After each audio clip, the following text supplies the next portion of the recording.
would agree with that, yes. And I would also add that during that same period of time, the trustees actually increased benefits. Okay.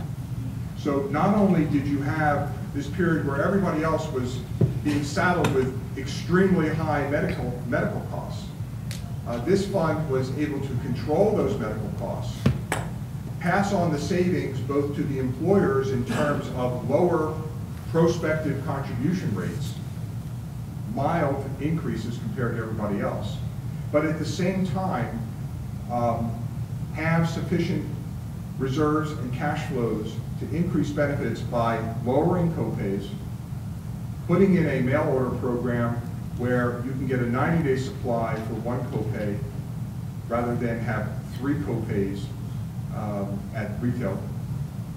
Lowered, as I said, lowered the emergency room copay, and increased the dental allowance per person, per family member, from $1,500 per person in the family per year to $2,000 per person in the family per year. Increased the orthodontic allowance from roughly $2,500 during that period of time up to $3,400, plus put in an additional allowances for post-appliance retainers. You just mentioned that you lowered the copays. Some of the copays, yes. Okay. What effect on overall claims, if any, does increasing copays or increasing deductibles have? Well, first of all, there are some immediate savings, but as I said earlier, it's a Band-Aid. What happens is your costs go down in the very short term, but then the percentage increase jumps back up again to average trends. And that's what we saw in earlier years when we adjusted the copays for pharmaceuticals in the 2000s, in the early 2000s. We would save, we had these tremendously low trends for the first year or so, but then the next year, you're working off the same base, and it goes back up again to the 11, 12, 15% increases that everybody had in pharmacy. But it's short term, but more importantly, it imposes a financial barrier to the participant.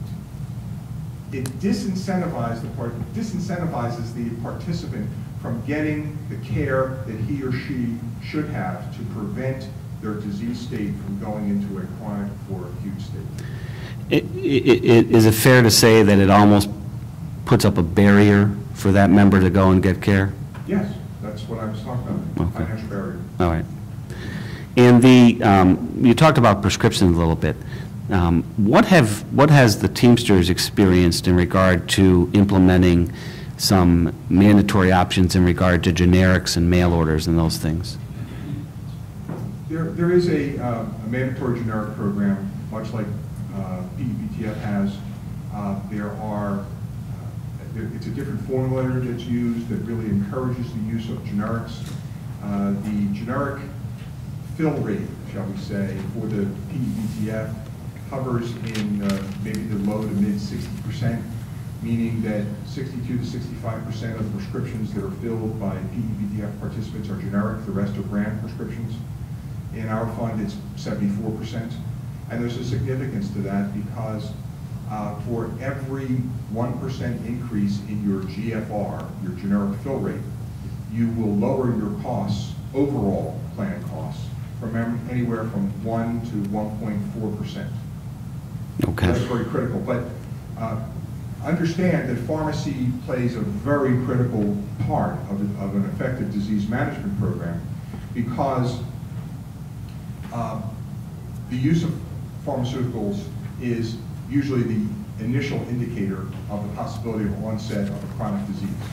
So what you want to make sure is that the patient is adherent to his drug therapy. And one of the hallmarks of our program is that we don't call Todd Egan and say, Todd, we saw that you filled this prescription for XYZ drug and you exhausted your 30-day supply and it's been 45 days and you haven't renewed it. You're going to tell me, hey, Einhorn, pound sand. Well, we don't do that. We instead arm your doctor with that information and let the doctor call you. Because if Einhorn calls you, there is perhaps a 10% chance that you'll say, yeah, you know, you're right, I'm going to go out to the Rite Aid and I'm going to go get that prescription renewed. You're right, I should be taking that medicine. If I have a care counselor or nurse call you, maybe it'll double, maybe a 20% chance. But if you hear it from God, and that is the person, that is the pedestal upon which you place your doctor, because that doctor knows everything that could possibly know about you, and if he says it, it's got to be right. If we tell that doctor, Todd is not filling his medication, that doctor's going to give Todd a call, and there's in excess of an 80% chance that Todd will go get that medicine filled and be more adherent to therapy. Well, and we use that not only in terms, and we sent out 2,783 such adherence letters last year alone. But in addition to that, what I find has been most effective in the disease management program that we've designed is that we identify care gaps. A care gap is a standard of care that you should have had done. A foot exam, an eye exam, a blood test, a routine physical, a cervical cancer screening, a colonoscopy, a flu shot, that everybody agrees is appropriate for your condition. If you have X, you should be doing Y.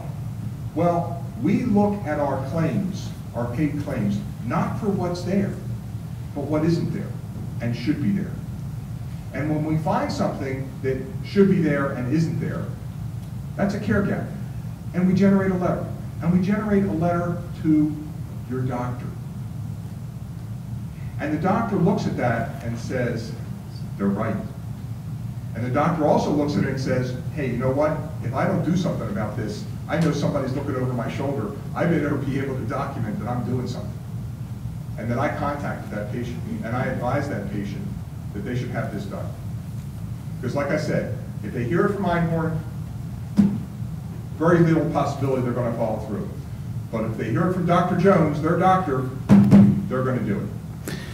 In going back to the prescriptions briefly, what is the goal then on keeping a participant on his maintenance prescriptions? As a plan administrator, I'd much rather pay $100 a month for a prescription than I would $50,000 for an intensive care unit episode for a heart attack. Okay. So in your experience with the disease management program that has been implemented over the last 6 years, or 7 years, I should say, with the Teamsters, how has the effectiveness, at least in your mind, what is the result of that? Well, it has been very successful, and I take pride in the fact that the same actuary that services the PEBTF measures the clinical and clinically evaluates our disease management program, and has consistently, over the last 3 years that we have utilized this individual, has come back and said, you're touching the people you're supposed to be touching. And we see marked improvement by a reduction in care gaps. Okay. The PEBTF, you are a current trustee on that fund, are you not? Yes, I am. Okay. And when did you become a trustee on that fund? Mid-September of 2010. Okay. Could you describe what type of trust fund that is, how it's set up, what purpose of it? The PEBTF, from my research and reading, was established in 1988 as the result of collective bargaining between the Commonwealth and various unions. And it was designed to mimic that of the Taft-Hartley Trust Fund, and its agreement and declaration of trust specifically references an intent to mimic and comply with ERISA and ERISA fiduciary responsibility and fiduciary standards. It is run by a board of trustees consisting of 9 Commonwealth and 9 union designated, that's the number 9 union designated trustees. However, as a practical matter, several of the union trustees come from one organization, and that's AFSCME. Okay. And you are appointed as a trustee on behalf of which union? The PSCOA, which has a the right to designate a trustee designated me as their trustee. Okay. In addition to being a trustee on the fund, have you had the opportunity in the past to review the activities, the financial activities of the fund? Yes, I have. And what have you done in regard to that? Well, in the early 2000s, approximately 2003, as I recall, I was involved in several Act 111 interest arbitrations between the Commonwealth of Pennsylvania and the Park Rangers Association, the Capitol Police, and some other units, as well as with the Pennsylvania State Troopers Association, who at that time the Commonwealth was asking that the state troopers, rather than have their own standalone medical plan, come into the fold of PEPTF. And at that point, I reviewed and analyzed the actuarial studies that had been done by Mercer, the meeting books and the financial statements of PEPTF, and saw that in 2002, while they had in excess of a $240 million surplus, as I recall, that quickly diminished to a $12 million deficit rapidly into by the end of 2003. And there were several reasons for that, not the least of which were some contribution holidays that were granted through collective bargaining between AFSCME and Commonwealth. Okay. Describe what you mean by a contribution holiday. The Commonwealth, as the employer, does not have to make the contributions, but at the same time, the employees still have their eligibility, and they are provided benefits as though those contributions are being made. What it does is essentially erode reserves. Okay. So, for example, under the current collective bargaining agreement between the Commonwealth and PSCOA, there is a obligation for the Commonwealth to pay into the fund $440 per paycheck? Per pay period, yes. Per pay period. And what you're saying is that AFSCME and the Commonwealth had agreed to diminish that by some degree? Well, in the early 2000s, they said, oh, for these pay periods, you don't have to pay anything.